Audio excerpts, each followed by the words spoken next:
What's going on, crypto miners, and welcome back to the channel. Well, what do we have here? Well, a few months ago, I went on a road trip with my son and we bought 9 Kaspa miners and 3 Jazz miners. And well, these are actually ones that I did not get up and running. And these are actually 3 IceRiver KS1s.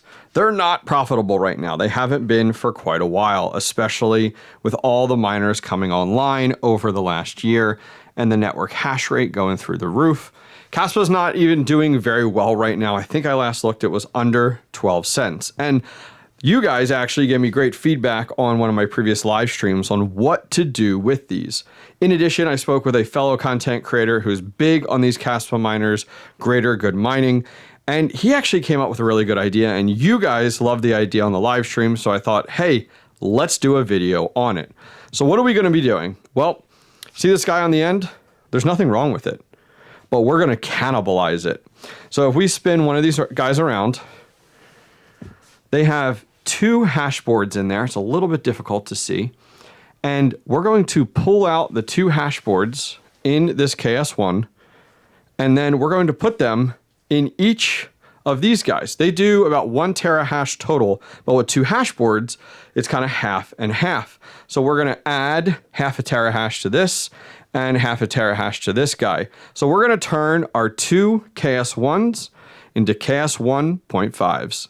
Today's video is sponsored by the team over at Pinex.us. I'm excited to partner up with Pinex.us to help announce that Kaspa is now live on their platform and tradable today. You can now buy, sell, and trade Kaspa actively on Pinex.us. Pinex.us is the first US regulated exchange to list Kaspa. To help kick off the fun, Pinex.us is running a 100,000 Kaspa giveaway event. Check out the links in the video description to enter to win. Let's take a closer look at the KS1, and then I also want to discuss what I'm going to mine with this, because it's not going to be Kaspa.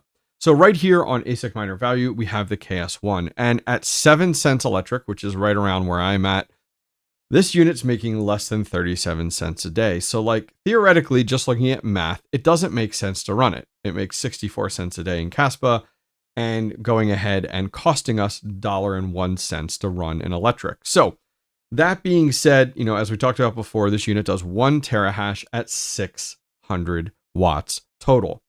Now, your first thought would have been, well, why don't you just sell them? Or why didn't you sell them? So if I jump over and take a look on eBay, and these are sold units, if we take a closer look, you know, back, this is October, so just a few days ago of the time of this recording, it sold for about $285. There was another one that sold for $400, but that was back at the beginning of October when Kaspa was doing a little bit better. And then as time goes on, you know, we do back in September, we do see one for $300. So we could probably get 2 to 3, maybe 400 total if we really wanted to. But I'm like, man, I have this miner. Let's put it to work in some capacity. Now, the person that actually gave me the idea to cannibalize one of these was actually Greater Good Mining, chatting with him. And he's done several videos with the IceRivers. Go over and check out his channel. I'll put a link directly down below. But he's taken 2 KS1s and turned them into a KS2.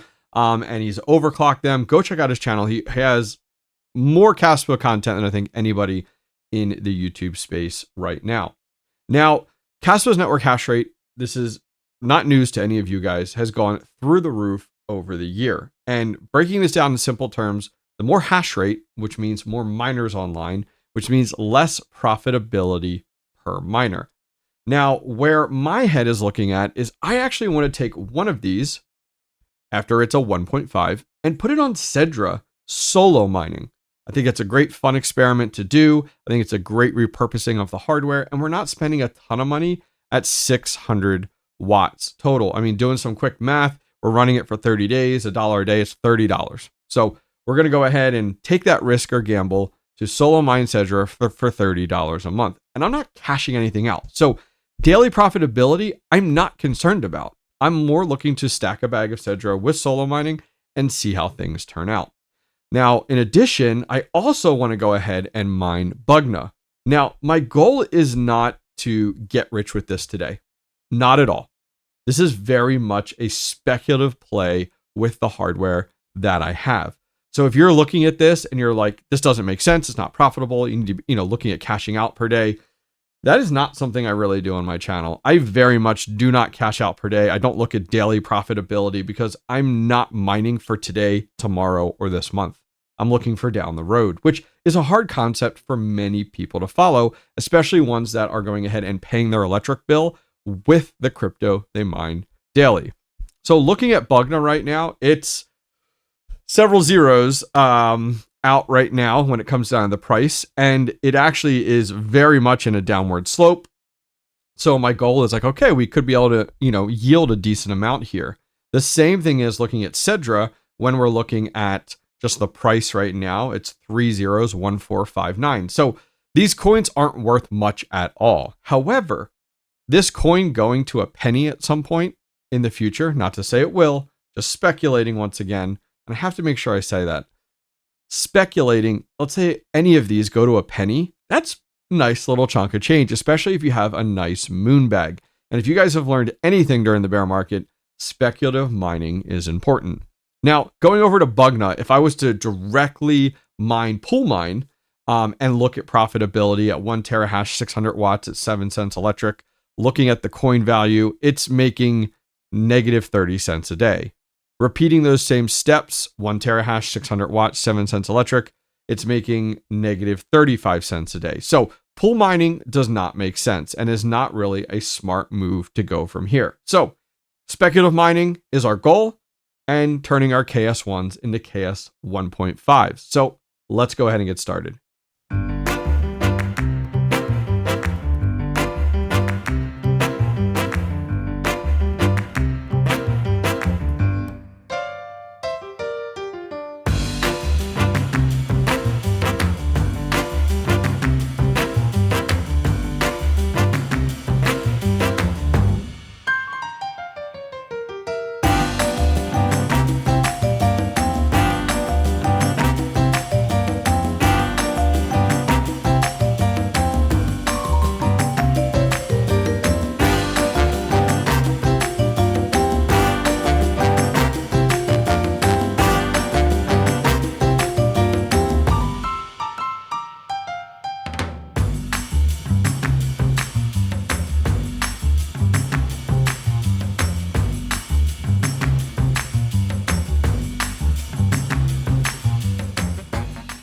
Quick update here. So we did go ahead and pull out our 2 hashboards out of this KS1, and then I did put it fully back together so that I don't lose anything. So not only did we pull out these 2 hashboards here, we also went ahead and we do need the bus bar screws. We're going to need those for what we're doing next. And then we do need the ribbon cables as well. So for some weird reason, you're in the same boat that I am, that's exactly what you need. Now, I'm not going to recommend that you guys go out and that you buy KS1s. I mean, if you want to find them crazy cheap and do some spec mining with them, and this video kind of gives you an idea, awesome. But I am not recommending it, and this is 100% for fun and for speculation. All right, let's get one of these installed in each of our KS1.5s.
All right, we have our two KS1.5s plugged in over here, which is awesome. Off hard at work, no error lights, which is a good sign for sure. Let's head over to the computer and see if the additional hashboard shows up. All right, we've been up and mining for about 15 minutes, and take a look at the very top. We're at 1.5, which is awesome, exactly where we hope to be. Now, scrolling down here with the hashboards, though, it's only showing 2 hashboards because the KS1 dashboard is only built and set up to show 2. So even though we have a third one in there, it's not showing it. Now, I do wonder if we installed like the T-Swift or the PB Farmer OC overclocking firmware, 1, would we see that hashboard? And 2, how well could we do? We'll have to kind of do that in the future. That'd be fun, maybe for a live stream.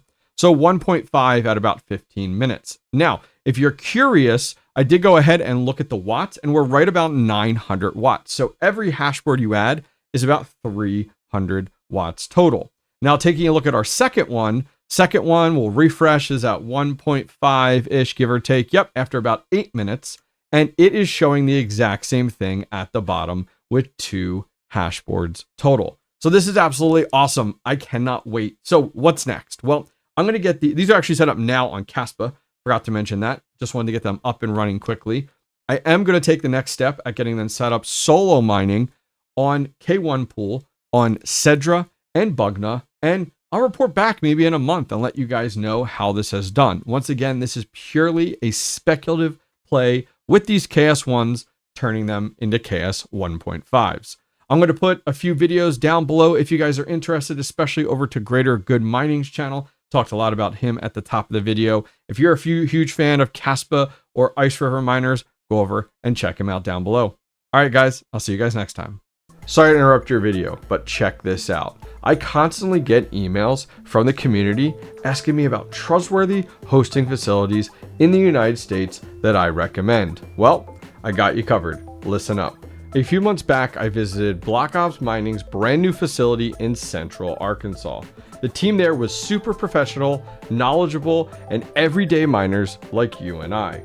After visiting the facility, I sent them a few of my ASIC miners for hosting and have been super happy with their service and communication. Go contact BlockOps Mining directly down below in the video description and tell them the hobbyist miner sent you for great pricing on miners and hosting.